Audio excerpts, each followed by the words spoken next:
হাদিস শরীফ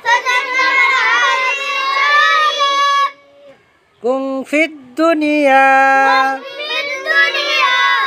কাআন্নাকা গরীবুন আও আবিরু সাবিল। 36 নম্বর হাদিস শরীফের অর্থ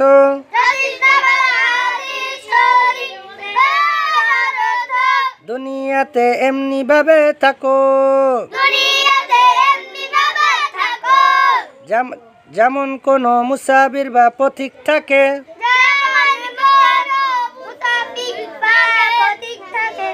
দুনিয়াতে তেমনি ভাবে থাকো, এমনি ভাবে থাকতে হইবে যেমন একজন মুসাফির বা পথিক থাকে, ওইভাবে দুনিয়া কি থাকতে হইবে, সাধারণ জীবন যাপন করতে হবে। ঠিক আছে।